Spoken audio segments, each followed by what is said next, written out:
Nah, baik saudara, di sini Bang dia akan mengetes yaitu tes keiritan atau PSI yang keluar dari unit PCP Predator Mini Magnum Tactical ini yang sudah dilengkapi dengan power premium saudara ya. Dan di sini kita isi anginnya yaitu di 2000 PSI.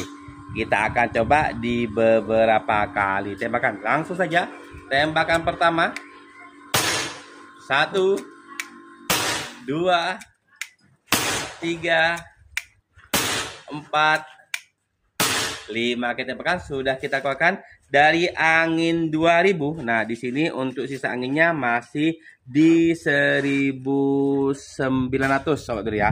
Di 1900 PSI. Jadi, untuk setiap kali tembakan dia hanya memakan di 20 PSI. Menurut saudara ringan atau menurut saudara irit atau bagaimana?